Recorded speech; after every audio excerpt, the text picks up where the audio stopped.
It's not trying to be a hard science thing. It's not trying to, really flesh out the mechanisms biologically behind the zombie infection or any of that. No. None of that shit makes any biological sense with the way it happens in the movie, and that's fine. It's not trying to. It's a zombie fantasy.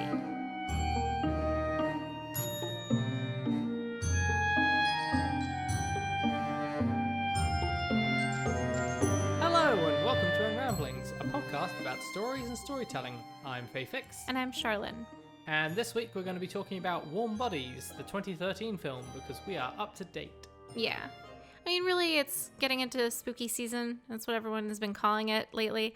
I don't remember that really being a thing that people called October all the time before, but apparently... I think it's weird. It's gone back to spooky. I feel like the last couple of years it was spoopy. I've heard that too. But anyway, we're getting into the Halloween spirit with our, zombie movie rom-com. Yeah. And that's fun. We're going to be continuing that with the next episode as well. The last episode in October is going to be on the Addams Family movies. I think we're going to do the two that they released years ago and then the one they released last year as well. I'm not sure. It kind of depends on how much time we have. I haven't seen the animated one they released last year. I don't think I knew it was animated. It's like not drawn animated. It's computer animated, I think. But yeah, anyway, it's not live action. Yeah, and in early November, we'll also be doing something spooky, but we're going to keep that one a little bit of a secret. It's for our anniversary, because in November, we'll have been doing this for a year. It's weird, right? If you go back into our back catalog to what we started with, you might be able to figure it out. It's not a massive, secret, I guess, but... Yeah. I think that in our first episode, I might have said what we will be doing if we're still doing it, and we're sticking to that. So we do have a couple bits of housekeeping. Number one is we launched a YouTube channel a little while ago, and we told you all we were going to put our podcast episodes on it, and we've been doing that. But it was also a cunning piece of subterfuge on our part because we were really setting it up for what happened on Saturday, which was our launch of our new videos. So we're now going to be putting out every other week a video where Charlotte and I are sitting there, we talk to the camera, there are clips. It's one of those videos that you've seen on YouTube, but it's better because it's us. There's one up there talking about Hamilton's affair and how the musical kind of tries to get you to ignore that. And another one talking about the game Horizon Zero Dawn, which we did an episode on as well, and how the found objects in that work to tell the story and make the world a lot bigger and wider. Mm-hmm. They're pretty cool, and we hope that you enjoy them, and keep an eye out for our future videos. Yep. So in theory, once we've got our posting schedule sorted out, every Wednesday you'll either get a podcast or you'll get a YouTube video. The YouTube videos are shorter. They're sort of 10 to 30 minutes is the plan. The current ones are both 10 to 20 minutes. So when you don't want to listen to us go on for 2 hours, you can go check one of those out. Mm-hmm. The other two pieces of news are sort of conjoined. One is that we now have a logo. I have not yet set it up on the podcast platform, but I should have by the time this goes out. I drew it myself because logos are expensive, and apparently I made a pretty good one in the end of the day, if I say so myself. I think so. I think it looks good. Now that we have a logo, one of the things that we want to do is start putting out merch. A few people have asked us about it, and we were thinking that we would do some coffee cups and some pins, but we're looking at Redbubble, and we'll get back to you. And also probably some masks, As things go on, I think everyone's looking to have a little bit more variety in their mask wardrobe. It's now like a pretty important accessory, so we'll probably have those too. Yeah, it's very much a work in progress, but we're hoping to have it up in the next couple of days. So take a look at our social media pages or try searching Unramblings on Redbubble. See what happens. They also offer shower curtains. So if you want our logo on a shower curtain, let me know and I'll set it up. But otherwise, I'm not doing that. Really just in general, if there's any specific merch that Redbubble and TeePublic type places do offer, let us know, and it's not too hard to enable that. It's just, we're not going to go through and optimize for all of the different types of random ass things unless people actually might want them. So people want our logo on a mini skirt. Just like the open book right across the butt. Yeah. Well, I'm assuming that's the butt. It could be the crotch. Somehow that's even sillier. But if there's also anything that you think we should put on merch aside from our logo, we'd love to hear from you about it. You can talk to us in the Discord if you're a Patreon, or you can message us, or you can email us at either unramblingspodcast@gmail.com or unramblingsmedia@gmail.com, because we no longer just do podcasts. I had to get us a new email address. I just realized that we did forget one thing. We have a theme song now. Theme tune. Yes, we would like to acknowledge and thank Micah Passington for writing that for us. It's really lovely, and it's kind of too bad that it's not standard for you to just play 2 full minutes of intro music at the beginning of a podcast, because it's a really nice piece of music that he put together. And you can find his SoundCloud linked in the show notes.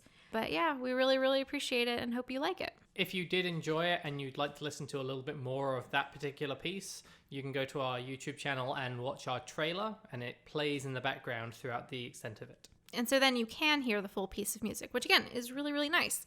And we'll probably put a bit of a longer piece at the end before the blooper. Mm-hmm. Are there any videos of you guys playing back when Synesthesia was going on? There aren't any good videos. Are they on YouTube or anything? God, I hope not, but I'm sure they're somewhere up there. Yeah. There is somewhere on SoundCloud. There is the cover of Wicked Game we did. Yeah, so fun, Easter egg for people listening. If you look for Synesthesia on SoundCloud and the recording back when Faithix and Mike were in a band together, there is a performance of Wicked Game where you can hear Faithix on the keyboard. Thanks for that. You're welcome. It's a good performance. I think you guys did a good job. It's just the way you look back on anything that you did. Nope, don't want to think about how many years ago that was. I'm good with that. Not that long. Not a full decade. No. Not much less than one. Anyway, Warm Bodies. We will obviously be spoiling the entirety of the film Warm Bodies. If we have any other spoiler or content warnings, we will drop those in right here. And maybe there'll be like a little sound effect before we go into that. Let's see. Hello! Was there music? Maybe. I don't know. We have a few sort of spoilers this time. There are references to our conversations in episodes on previous works. Most notably, our conversation about the video game The Last of Us, which is a zombie video game, so you can imagine why it might come up here. And the Disney Pixar film WALL-E. We also talk about Romeo and Juliet a decent amount. Kind of assume you know the plot for that, though. I think that's it. Do we have any content warnings? I mean, the normal ones that go along with a zombie movie of, attacks and eating of brains and... There's a fairly extensive conversation about brain eating at one point, but in good fun, though. Yeah, so there's that, but I think that's pretty much it. Okay, and back to the past. Welcome back. Okay, so we're talking about Warm Bodies, and now Charlene is going to summarize it. Sure. Not pictured... it's the podcast format. You didn't see how surprised I was by Charlotte agreeing to that so easily. So Warm Bodies is a different kind of zombie movie. It's told from the perspective of a zombie. Nicholas Hoult plays R, a zombie who doesn't remember his actual name, only that it started with R. And he is kind of performing a running commentary on the existence of being a zombie. He falls love at first sight type in love with a human woman, Julie, who he encounters when they're raiding a pharmacy, and he kills her ex-boyfriend. He rescues her from the rest of the zombie horde that has attacked her and her party, and keeps her safe from the other zombies. And as they spend time together, and as he interacts with her more, he starts to get even more less zombie. He had already been kind of less of a zombie than the other zombies, but that kind of progresses even more, and it also starts to become contagious to the other zombies. They start to remember human connection and just start to generally get more alive, like their hearts start beating again and things like that. Eventually, they go to try and tell the humans that they're getting better, but they're being chased by another class of zombies, like the zombies after they've kind of given up on any form of existence and become these skeletonized ones called bonies, who will destroy anything with a heartbeat. And so they're now going after the zombies who are recovering. So then the humans and the zombies join forces against the bonies, and they win. And people realize that the way to cure the zombies of being zombies is to kind of be patient with them and connect with them and teach them things. And then they get better. I think that's pretty much it. Oh, also, of course, Julie and R fall in love. Happens kind of slowly because he's sort of gross at the beginning, but it gets there because it's a rom-com. I think that's about everything. Yes? Yeah, I think that was pretty good. Yay. I mean, it's a pretty simple story. Yeah. It's weird, but it's simple. Okay, let's get into it. So this is not a complex narrative. No, it's not. Like, the movie has messages, and they're all, like, hanging out there for you to see them.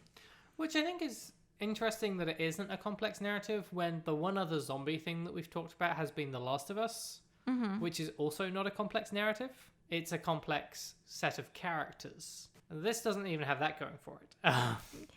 Fair. The characters themselves aren't particularly complicated, and in fact, I think that's sort of the point. Like, they are archetypes. Right. Which I think is the whole thing here, is that you called it when we were talking before an allegorical zombie movie. Yeah, it's not trying to be a hard science thing. It's not trying to, really flesh out the mechanisms biologically behind the zombie infection or any of that. No. None of that shit makes any biological sense with the way it happens in the movie, and that's fine. It's not trying to. It's a zombie fantasy. You said flesh because zombies. Anyway, yeah, I mean, there's no reason behind any of it making sense. We don't get any science or investigation behind it. There's this vague notion of people maybe working for a cure, but the idea that they slow down and become, quote, corpses, and then they become bonies later because they've peeled all their skin off and now they have a very unnatural skeleton underneath, but they're now faster and stronger. That doesn't make sense. It doesn't make sense that the heartbeats come back. It's inconsistent about some of the movement because it's being used as a vehicle to tell a story, and it's more important that the amount of movement that R has reflects his state on a journey rather than making medical sense. Yeah. Well, I do want to nitpick a little bit because, it's just what I do, that the bonies, when you look at them, they're not actually skeletons. Like, they look skeletal, but really they're more like desiccated and sort of shrink-wrapped. Which wouldn't make sense if you'd peeled all of your skin off. Well, it does. They have no skin or subcutaneous fat. It's just like dried muscle and bone. And so, like, you could see when it showed like their legs and stuff, they still had like calves. It wasn't just like a couple of bones there. It was just a really dense looking, kind of rigid looking calf, But there was still a bump there. Does that make sense? Yeah. So they have flesh. There are muscles there that presumably are still moving their legs. But again, they're not trying to be super scientifically realistic here, despite me nitpicking in the way I just did. So I think that the one really valid science thing that they bring up is the fact that if you eat someone's brains, then you get their memory. Yeah, that's totally how the brain works. If I were to scoop your brains out right now and eat them, I would suddenly remember all the things that you had experienced in your life. That's how that happened. No. It's not. It's not how that happens. Oh, I'm sorry, I was confused. Can you just quickly explain how memories do work? Well, there's a pretty complicated system with the limbic system, and like there are some brain substructures that are really important in it, including like the hippocampus. But I don't really think we have time to get into all of that, and also we don't fully understand. We just know like some of the stuff involved in that. Fuck off would also have been a viable answer. I mean, yeah. I was really going for the we don't really know thing. But people have eaten brains, and mostly what they get is a weird disease. Prion disease, yeah. Don't do that. It's really bad. Prion diseases are really bad. This is the Unramblings take for 2020. Don't eat people's brains because you'll get a disease. And also, don't do it.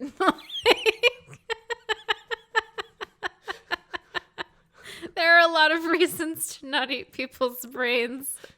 That's not what you said a moment ago. If none of the moral reasons are enough, also there's the selfish reason to not do that. So anyway, in this movie, the whole point is that human connection is important and we shouldn't be isolating ourselves partially through technology And that's very clear in this film. Yes, you shouldn't just be like sitting around on your phone listening to podcasts all the time or something. You should go around and talk to people.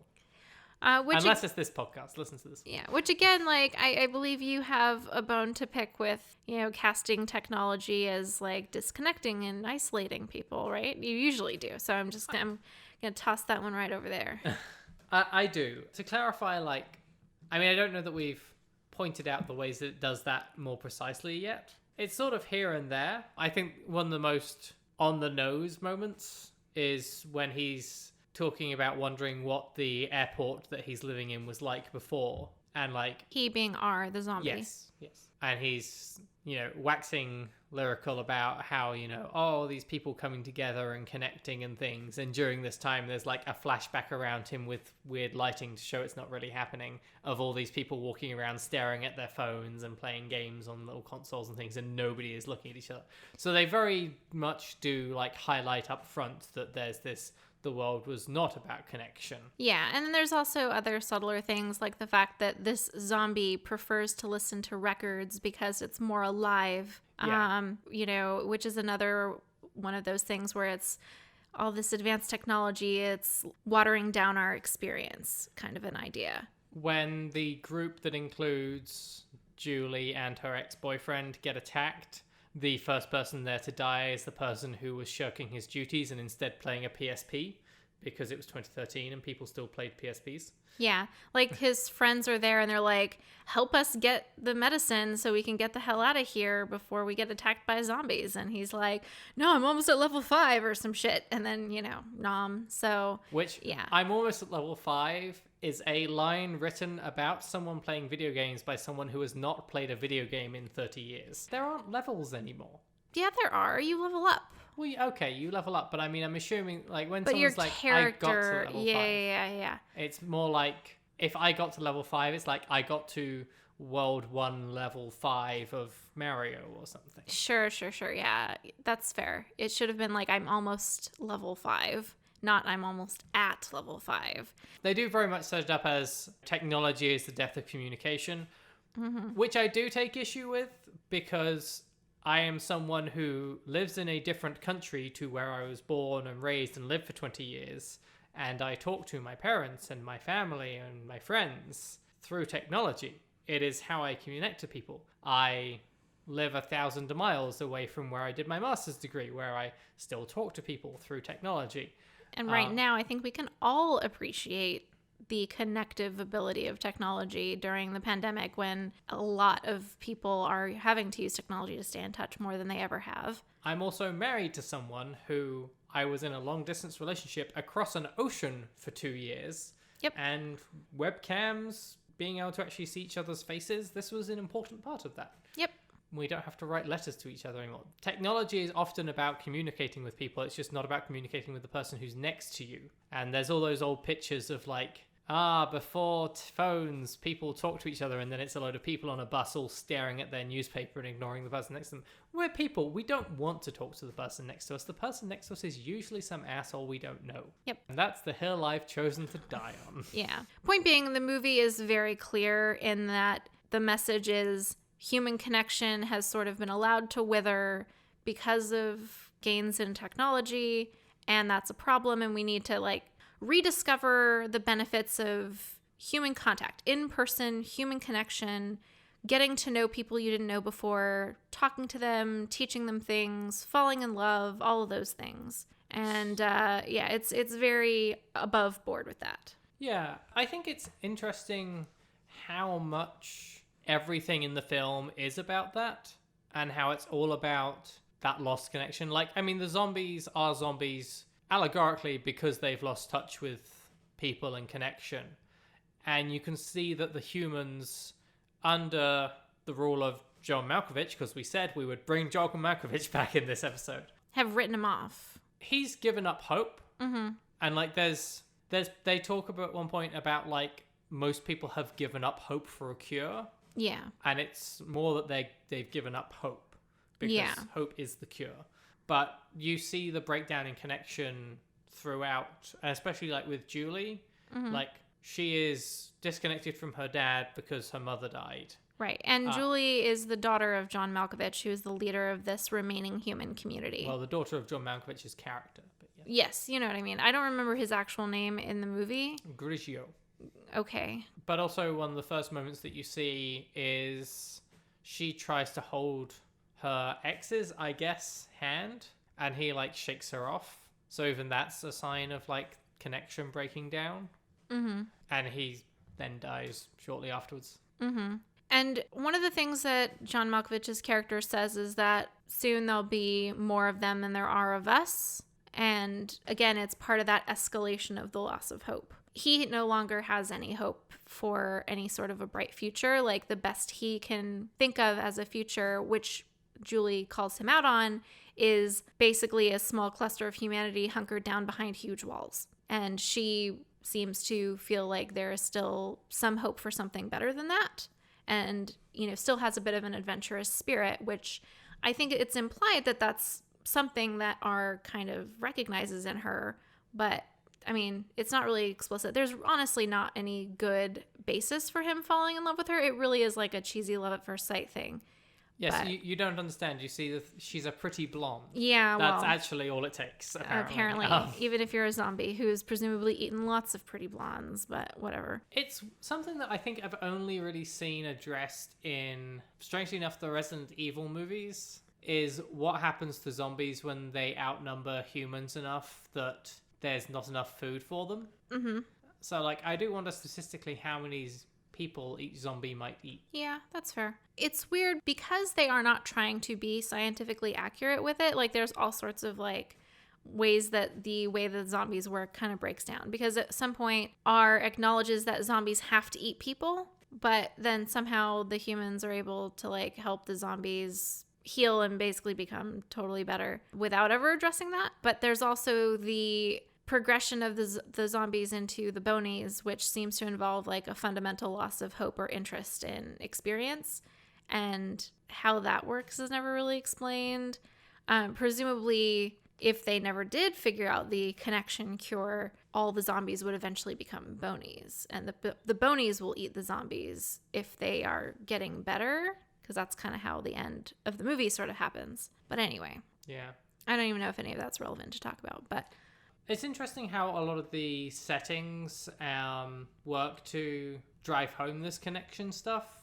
oh, 100%. Like the airport in particular, Yeah. because that's a place that you go to connect with other people. Like, literally, you're there for a connection. Either you're connecting to another plane, or you're connecting to your ground transportation, or you're literally getting picked up by the people that you're going to be there to see. Weirdly enough, it's also where most of the connection happens. Yeah, To the point that, like, it's where R meets M and is friends with him. Yeah, M being another zombie that he's friends with. It's where R takes Julie and forms a connection with her. It's where M and the other zombies are who pick up that connection when looking at like pictures of people holding hands and things. There are multiple sets within the scene within the film. It's not all the airport, but that is where all the important connections happen. Yeah. The other prominent locations are a stadium. Yeah, which I think it's worth noting. Perry, the one played by the younger Franco brother, Yeah. when he's passing through there, is sort of wistful for the idea of being there, and is like pretending to swing a bat, and you hear his cheering. It's in his memories, like hear the cheering that he's imagining, and I think that is part of him losing the hope that he had. Yeah, well, it's part of his nostalgia for a time when being at a stadium was like this experience of connecting with a huge crowd of people, of like all having this shared experience and getting swept up in it with all of those people, even though they were strangers to you. I do continue to have like small problems with some of the bits of the storytelling in this film that don't make a lot of sense, because Perry and Julie both have memories and experiences that I don't think they could have had, because the outbreak is supposed to have happened 8 years before, and they're clearly teenagers, or intended to be teenagers at least. Some of the experiences they talk about is like, you weren't doing that at 9. No, I have less problems with it, because they also say that there's a neighborhood that they end up up in for a while. That's the most recent one that her dad evacuated, which indicates there were still people out there. So like the spread of the disease and the spread of the breakdown in civilization seems to have taken a long time. So I don't know that it's necessarily that even if the outbreak started 8 years ago, it may not have necessarily reached them or the area that they were affected by until maybe a little bit later. Okay, that's fair. You mentioned when we were talking before that you saw some similarity with the way that settings and the world were used to tell the story to The Last of Us and the conversation that we had with that. How deep did that go? Or was it just the general fact that it was the thing that existed?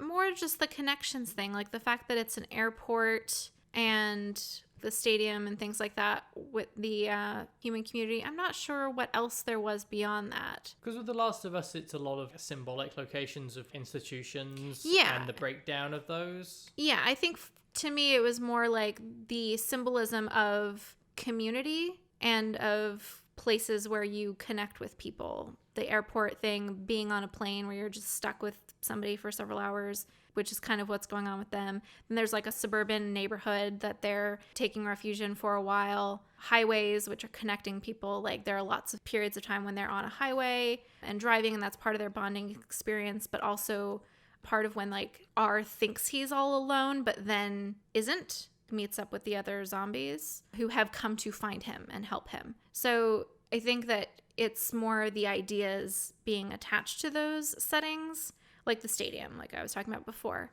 It's kind of the same thing with The Last of Us, only with that, it was more the corruption of those institutions and like the negative aspects of like the rigidity of those institutions. But with here, it's different. It's more of like the role that those settings play in our ability to connect with each other. Okay, yeah, that's fair.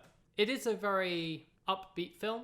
Yeah. For a zombie movie. Mm-hmm, it's very cheery. You comparing it to like the negativity of like the corruption of the institutions in The Last of Us does like point out that there's a lot of problems in that society beyond just the communication issues and stuff, like the fact that the leader has a full-on mansion to live in. Mm-hmm. There does not seem to be much equality in that society still. Yeah.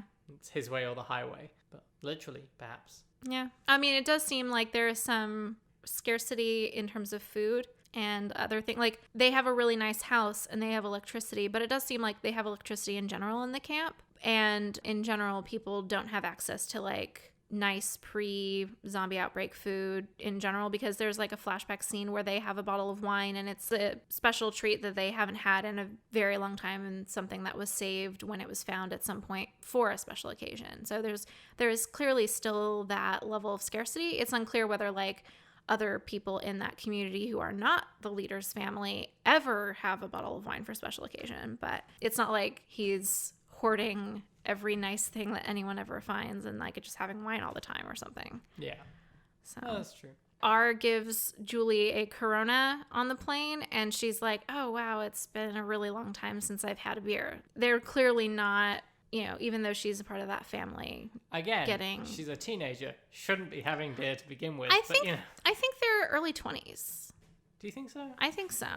Okay. I think that's part of why her friend is grilling R on like how old he is, because she's like, you could be in your early 20s, but you could be a teenager. You've got one of those faces. I think it's more, are you a teenager like us, or are you in your late 20s or mid 20s, or in your 20s? Not late 20s, but I think she says late 20s. No, anyway. I think they're supposed to be more like in their 20s, like college age. It's unclear. It ultimately doesn't really make much of a difference in that kind of an environment anyway. In that kind of an environment, you're an adult when you can be trusted to patrol anyway. So I'm sure that we had a conversation recently where you argued with me about drinking ages and said that there was a strong issue to do with the formation of the brain. But there is. I'm not talking about developmentally. I'm talking about culturally. Okay. You're talking about her still being a teenager. Yeah. Like, it's unclear whether she is or not, but in that kind of a society, it probably wouldn't matter. Yeah, that's fair. I mean, I do want to say, like, I nitpick the issue of them aligning technology with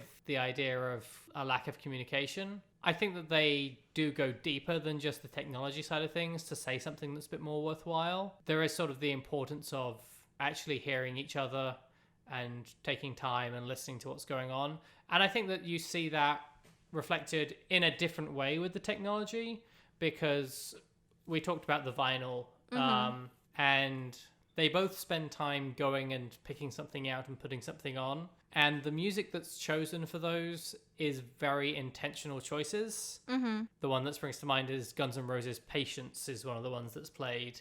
Mostly just the instrumental part of it at a point where R just needs to give her some time. I mean, it's a little heavy-handed, but I think the more important thing with that is that it is about taking that intention and making a connection with that. And I think that you see the antithesis of how that plays out with the communication with Grigio, where he isn't willing to listen to other people. He's got an idea, he's decided how the world is, and nothing anybody else says to him is going to matter. And until the point at which his mind is able to be changed on that, that's where they're going to head to. It's saying that if we don't stop and listen and change, then we're all going to end up being disconnected and failing as a society, or in the terms of the film, becoming ravenous skeleton things with weird muscles and no subcutaneous fat. Yeah. I want to go back to one of the things you were talking about, because I agree that an important message is that you have to have that kind of open mind and be willing to not assume that you know everything about somebody who has a different experience than you. You know, you can't write people off just because they're different, because that's definitely a critical part of Julie as a character. It's why she is able to warm up to R and even recognize that he's not trying to eat her and that he's trying to keep her safe and that she can trust him ultimately. But also going back to what you were talking about with the way that they keep like choosing different albums to play on the record player as a form of communication, particularly R is choosing those very intentionally to compensate for his inability to speak in particular, because he is only able to haltingly say like one or two words at a time at the beginning of the movie, and his internal monologue is a lot more fluid, but he doesn't have the muscle control, and like you see that get better and better over the course of the film. But at the beginning, his movement and his speech are both very inhibited. And so in that way, technology in the form of the record player, because that is technology, it's just not as advanced as what we have now, he's using it as a way to enhance and enable communication he wouldn't have been able to do before. It's how he tells her that he is trying to give her some space, that he is someone who can be trusted. Yeah, and I think it speaks more widely as well with, like, I think a lot goes on in that scene, because there's the point when she's like, couldn't you work out how to use an iPod? And he says, more alive. Yeah, it sounds better and more alive. And her response is, but so much more work. Right. And it's that thing of you have to work at it. It's why we see him struggling and slowly getting better. It's not that he gets a kiss and then he's suddenly healed and better or something. Like, it's not a thing that happens overnight. Yeah. Like, it's a progression that you do see happen over probably like a week and a half.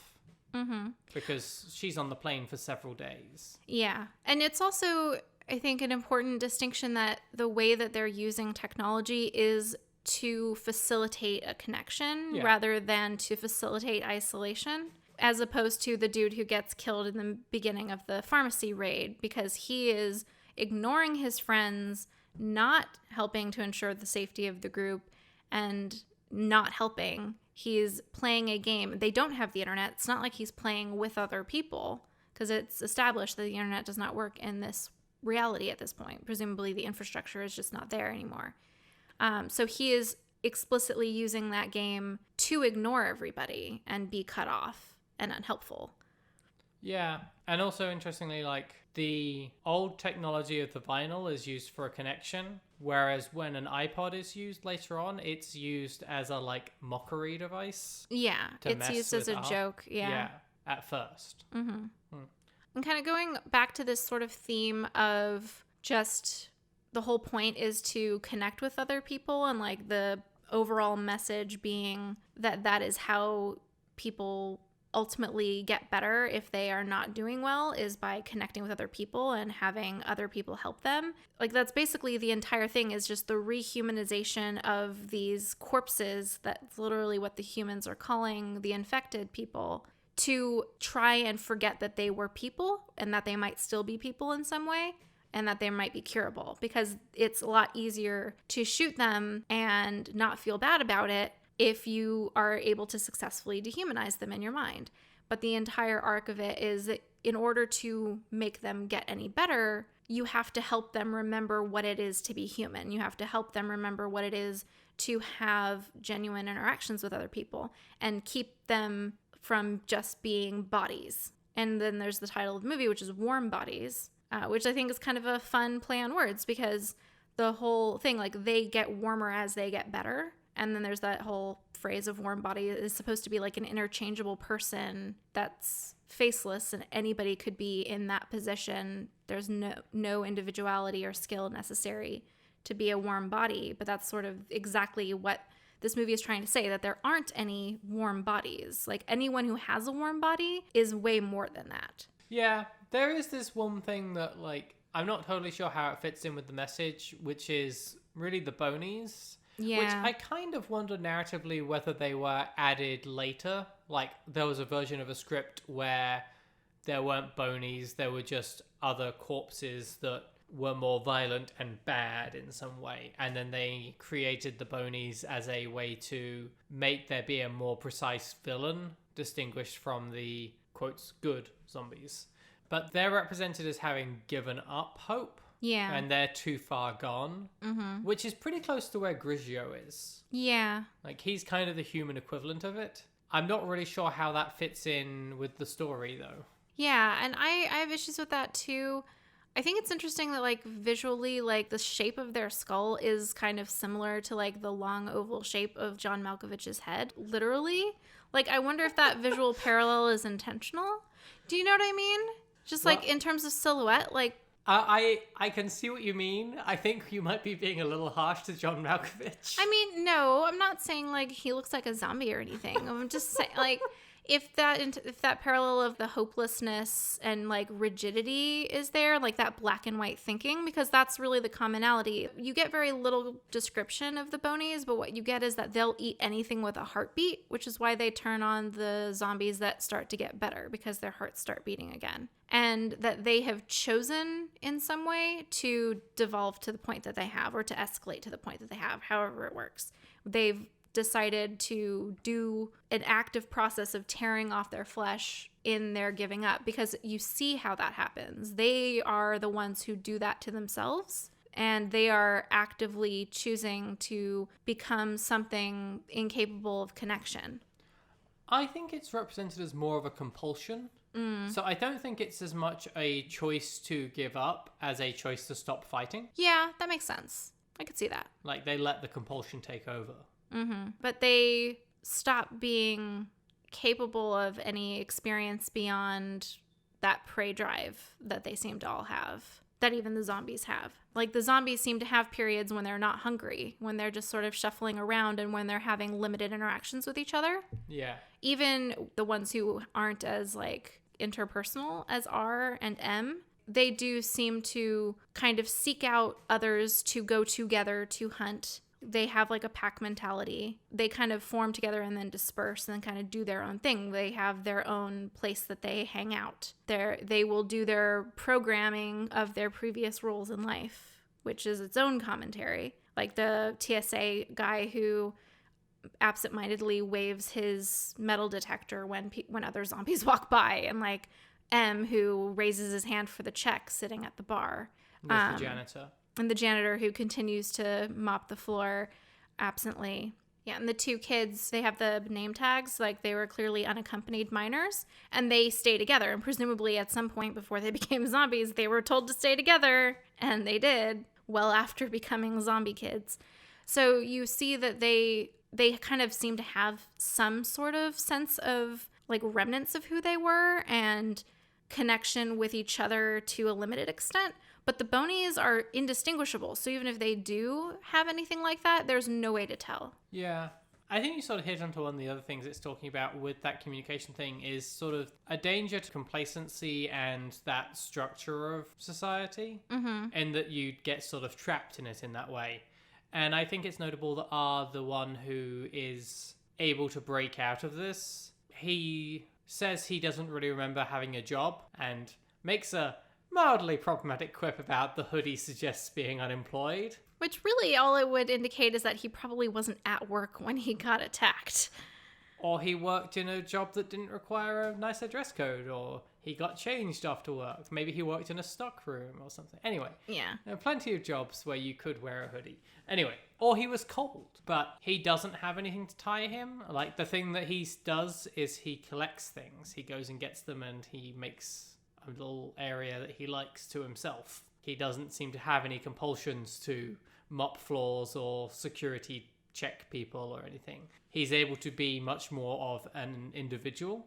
Yeah. He does have a compulsion, though, and it is that, like, kleptomaniac tendency. He's very much like Wall-E, which I remember commenting about while we were watching it. He has a little hoard of things that he just thinks are neat, you know? And you see as they go to new places, and even when he attacks Perry, he steals Perry's watch after he eats him. Like, as he is eating Perry, he goes, nice watch, and later you find out he has it. So, like, that's what he feels compelled to do, is just grab shit.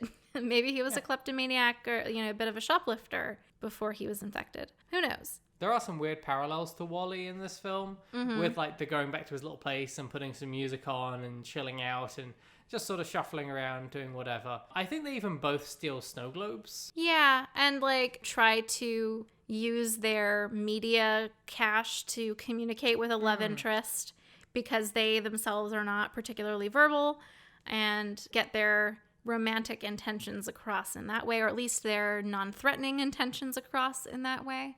And as we said with Wall-E, like, there is some shorthand of the rom-com situation where it's like, these two are destined to be in love because they're a heteronormative couple, and in this situation, Yep. the fact that they're a zombie and a human girl and two robots, that doesn't matter. You know what we're talking about here. We've put them in this situation, you know what we're going with.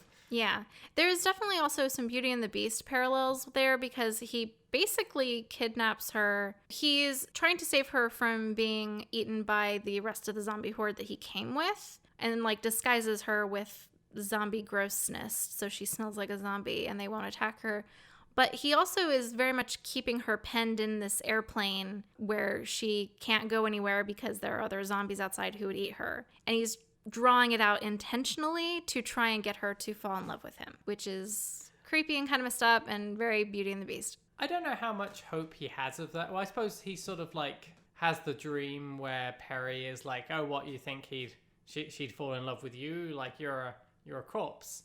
And, like, sort of when she's gone has that, like, well, of course she has, what was I thinking? So there's clearly some sort of interior narrative for him going, like, not really believing it can be a thing. That's true. And I don't know that he's necessarily trying. I think a part of him is trying to get her to stay long enough to see him as a person and fall in love with him or care about him at least. But a part of him also is very critical of that idea, as you're saying, and, like, doesn't think that's likely, but wants to get as much connection as he can. Yeah. He does seem to be dissatisfied with the limited level of human connection he can have with the other zombies because of their limited ability to communicate and think beyond, like, needing brains.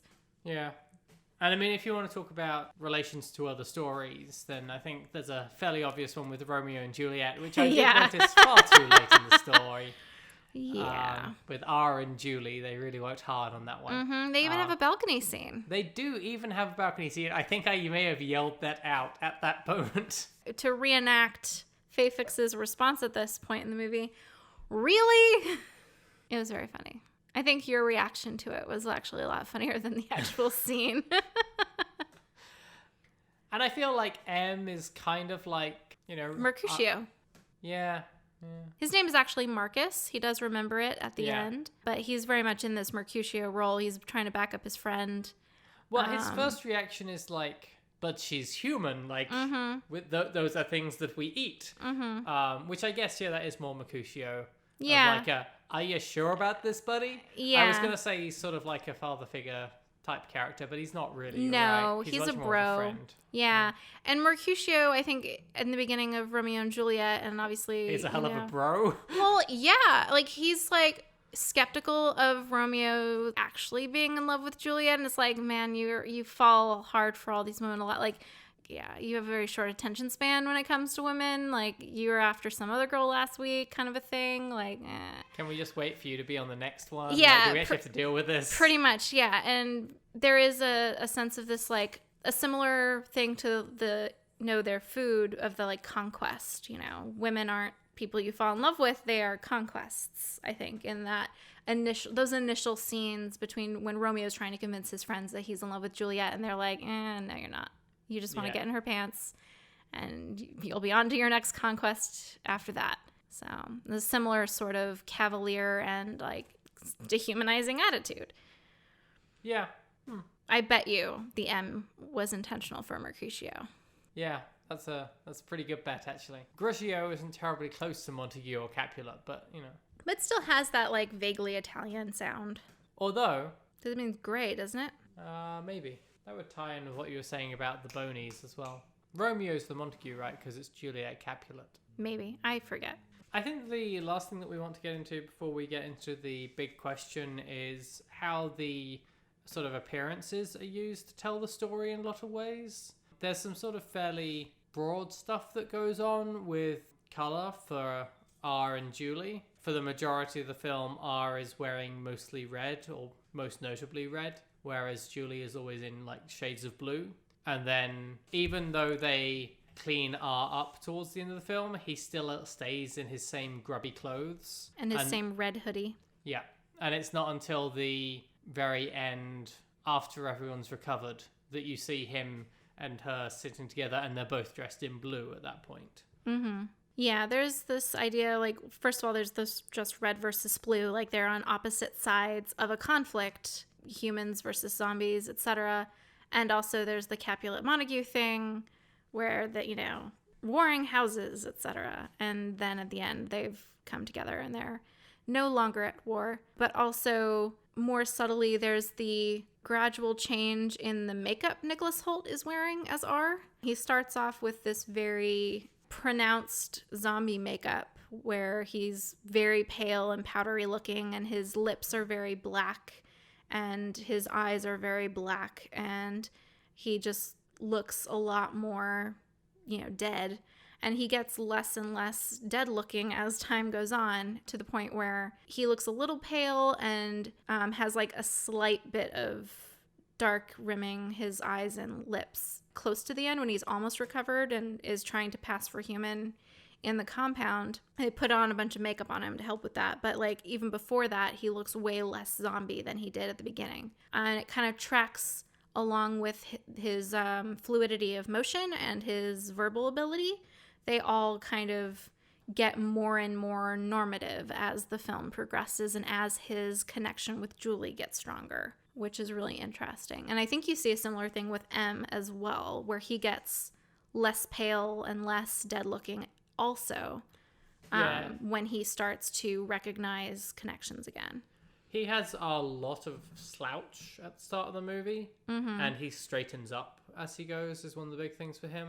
Yeah. And he definitely gets to a point where he can use a lot more words, because he can barely speak at the start. Yeah. He almost gets the word city out in the opening scenes. And then by the end, he's got full sentences and he's saying hi to the soldiers and things. Yeah. So I thought that was really well done, and how gradual it is and how consistent it is across like different ways that you evaluate a person's health, except for their clothes. And I actually really appreciated that they kept R in his shitty, fucked up, bullet hole ridden clothes after they put a bunch of makeup on him and stuff, because I think it's a bit of a nod to the fact that he is still getting through something. Like, he's still a zombie, he's still infected, he's not totally normal, and he can't really completely pretend to be.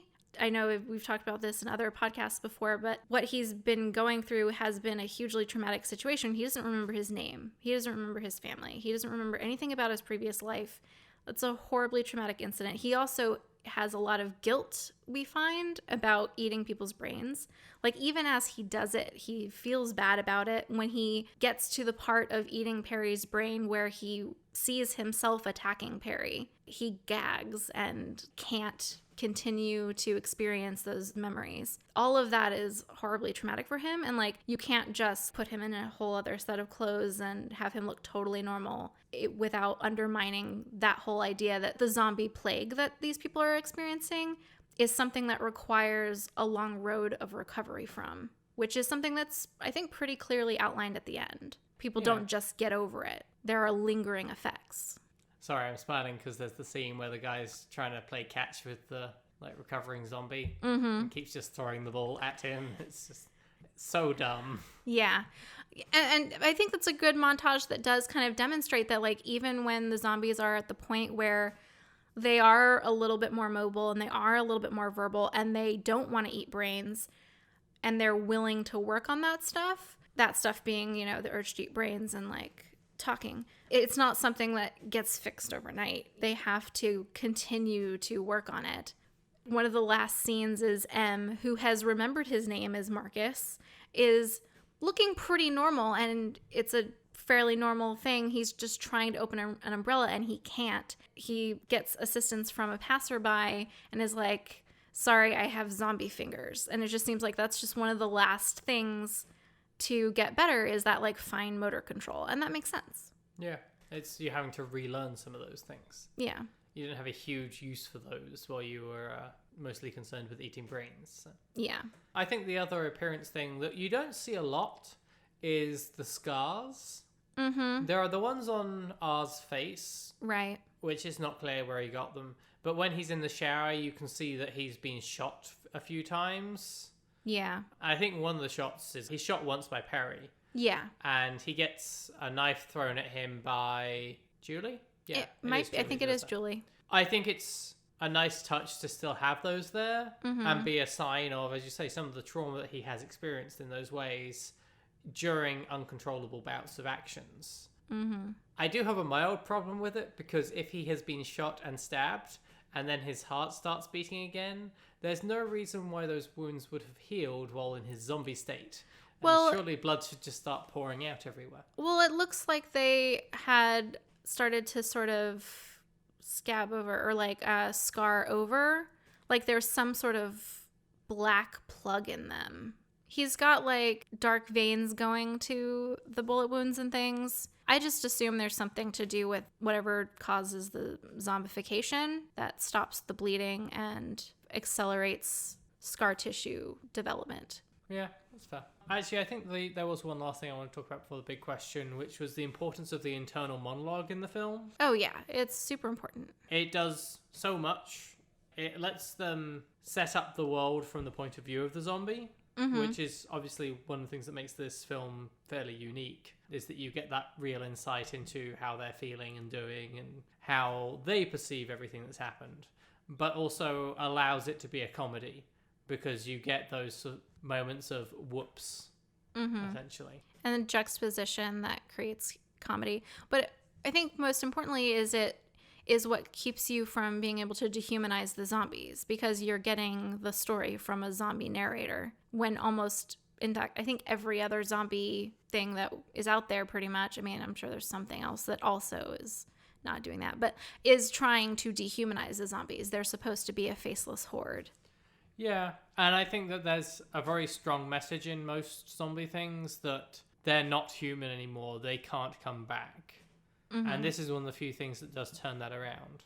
Mm-hmm. I mean, it's pretty much the reason we wanted to watch this to discuss on the podcast, is because it's such an interesting and different take on a zombie film to have it be from the point of view of the zombie, because generally other zombie things are really trying to convince you that there is no point of view of the zombie.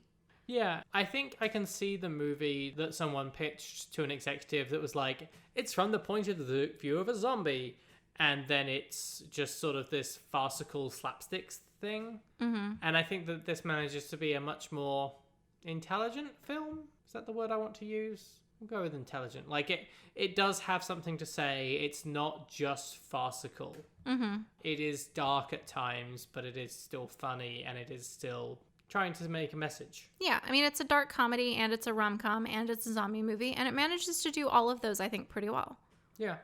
I potentially stand by the fact that I don't know that there's another actor I could see in Nicholas Holt's role doing it as well. He is really good in this. I mean, Nicholas Hoult is... I don't think I've ever seen him be not good in something. I think he's been great in everything I've seen him in. He's just a very good actor. He's been great in everything you've seen him in. Yeah. He plays Peter in The Great. Peter, notably, who is not the Great. Yes. Son of Peter the Great. We've talked about it a little bit on the podcast before on our Hamilton episode. Maybe we'll do a pre-ramble on it or something, but do go and watch that. It's good fun. Yeah. It's a little messed up That at might be a times. little simplifying it. I appreciate it. I think it's good fun. It is good fun, among other things. It's mildly fucked up at times. Yes. Yes, it is. It is also that. It's good fun. It's complex. It acknowledges that it's historically inaccurate. Yeah. And it does a lot of interesting things with how it plays with, notably its casting and how stories are told within that world. So maybe we will talk about it at some point. Okay, so I think that's all the things we want to talk about, mostly. I think so. But I think the big question is, does our eating Perry's brain blur his identity? You know, I don't think so, because he's not into Julie because of that, because he is enamored with her before he eats Perry's brain. In fact, before he kills Perry at all. So we know that like big part of his personality, of him like being fascinated with her, is not from that. And because we get a lot of his personality before he's eaten much of his brain, and like he kind of keeps eating the brain throughout the movie. I mean, not at the end when he's being less of a zombie, but he seems to experience it as a separate thing. It's more like he's kind of experiencing a movie or like having a dream. In fact, he says that the eating of the brain is the closest thing that the zombies have to dreams, until eventually he's recovering enough that he does sleep and dream. So the fact that he has that awareness of it being like a separate experience, I think it's more like drugs. I mean, I suppose you could say that a drug experience might fundamentally change your personality as well, but I don't think that it blurs his identity. I think it's an influence on him, certainly, because it does give him information he didn't have, but I don't think that it actually changes who he is any more than a drug trip would blur his identity. Does that make sense? Yeah. So I'm not sure what I think is the answer to this question, but I want to present a couple of thoughts to you and see if it changes your mind at all. Okay. When he dreams, he dreams of the group of Julie, Perry, and their friend whose name I forget. At that moment, he's never had any sort of interaction with that woman. I don't think he actually sees her in the thing. Like, he certainly doesn't register her. It's not until later. So that connection is coming only through Perry's memories, but it's now appearing in his dreams, and is clearly reflecting parts of his hopes and parts of his doubts, because Perry is saying, "What are you doing here?" etc. Right. Whereas Julie is being like, "Oh, maybe we can be together," because that's what he wants to believe. And then their friend is making comments about exhuming the world. And that seems to be something that comes back later as well. So that is being drawn from a memory. Yeah, I mean, it is tricky because he does have some of Perry's memories, and he uses them to plot relevant advantage in terms of being able to get into the human compound, because he remembers the passage Julie took Perry through before.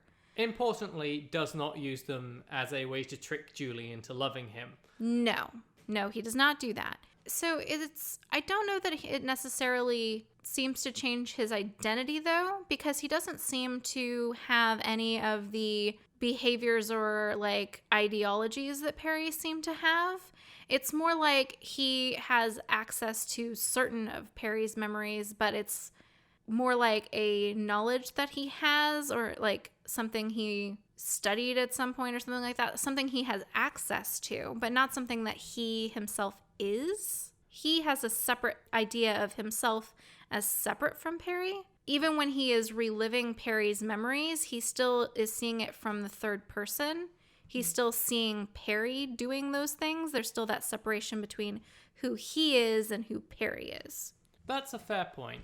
I do think it's potentially problematic, the amount that, like, when he first eats the brain, he sees Perry and Julie, like, in the car making out and stuff, and like declaring love for each other. Because I worry that drives home more of a idea of love from his side than is necessarily real. But I think the other point that I want to bring up is at the end, there's the question of whether R wants to pick a name, and he chooses to keep his name as R, and he doesn't want the life he had before, he wants the life he has now.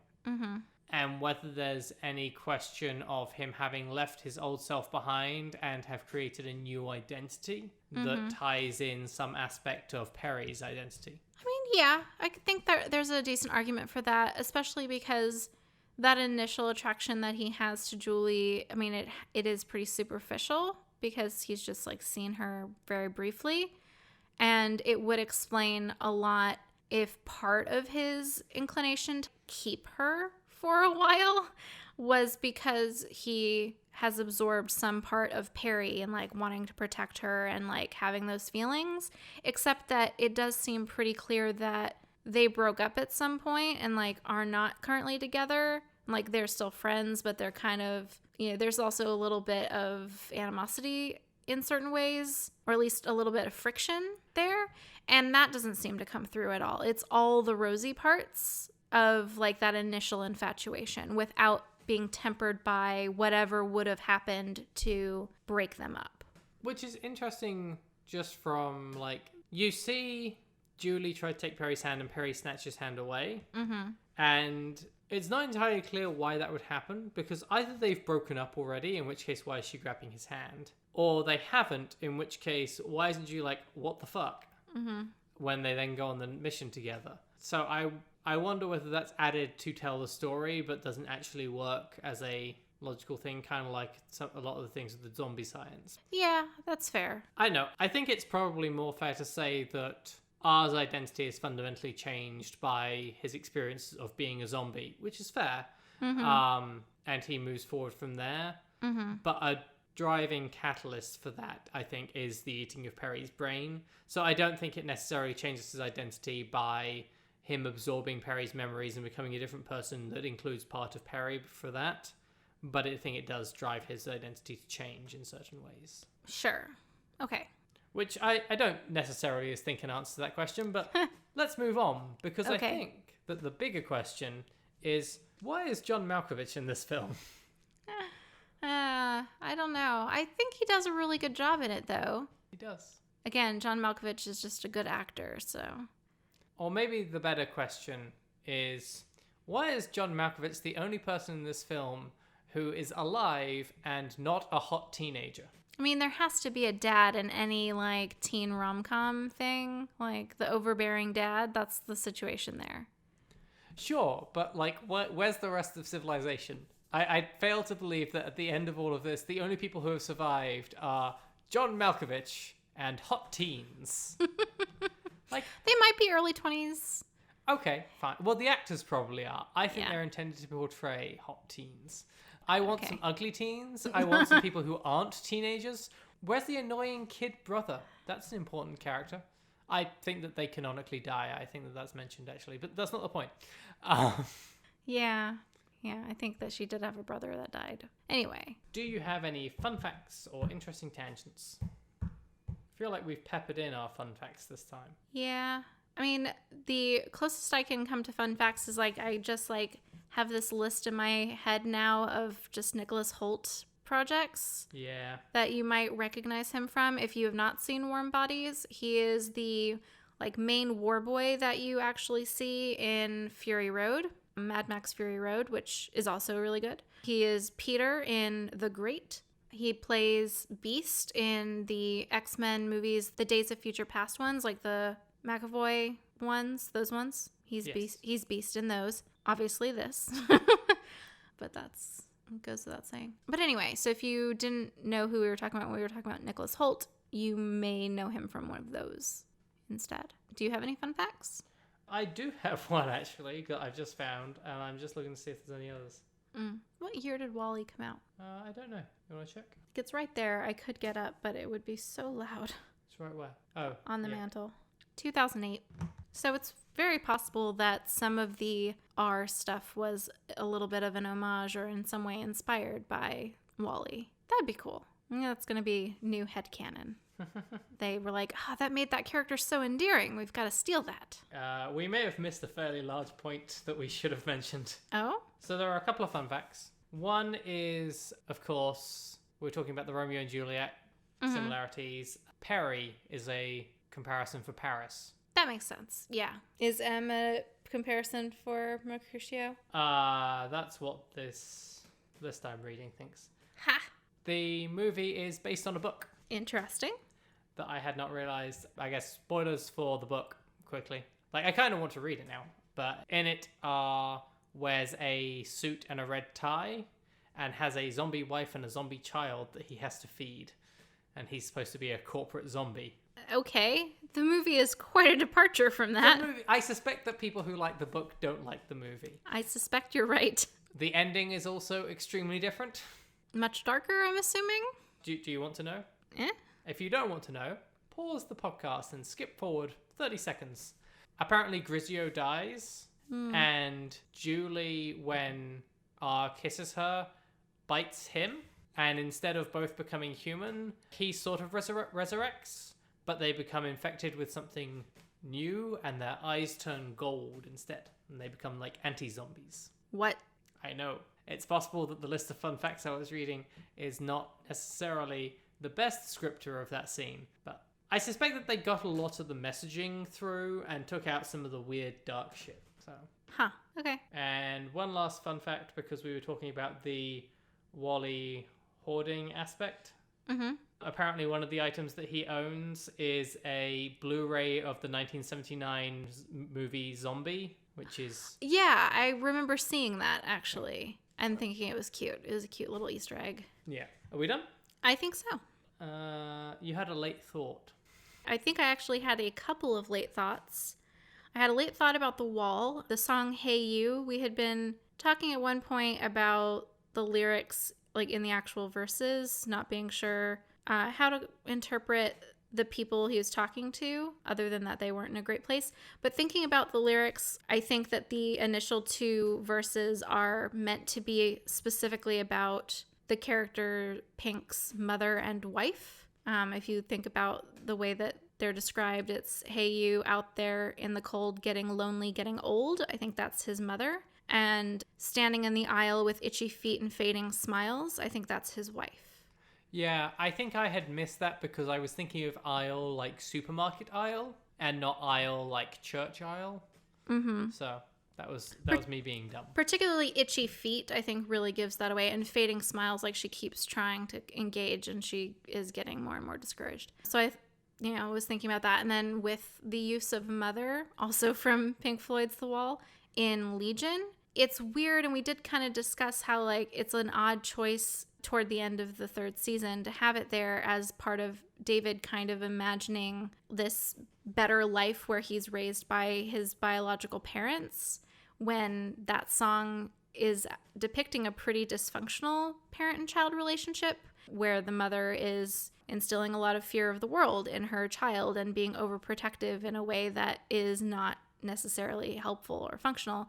But I think that while it is something that David's like using as this kind of positive image, I think it's actually pretty realistic even in its dysfunction. I think Gabrielle would put all her fears into David and be overprotective and worried about the world and instill a distrust of people in him. So while I still think it's weird for him to be kind of looking at that as like this fond idea, I don't think it's inaccurate. Yeah, that's fair. It is the importance of the balance of Xavier there. Yeah, definitely. Okay. Yeah, I finally actually did the late thoughts thing. Yay! And one of them was only 2 episodes late. Hush you. Hope that you enjoyed this episode. If you did and you're not already a patron, you can sign up on Patreon and you can get to listen along live as we record these, ask questions, and we'll respond to you in real time. You can also get bonus behind the scenes content, bonus mini episodes, or even receive this whole podcast episode early and unedited so you can hear all the fun little asides that we have to each other. And the cats making all of the noise. Mm-hmm. Also, please do check out our videos on YouTube. It's a new venture for us and we're excited to see how it goes. Otherwise, I think that's it for this week. Thanks for listening to Unramblings. We hope that you'll join us next time.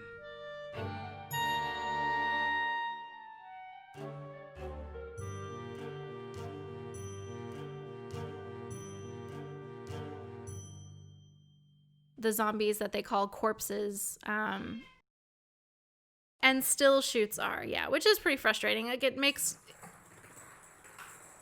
Talking of frustrating. Yeah.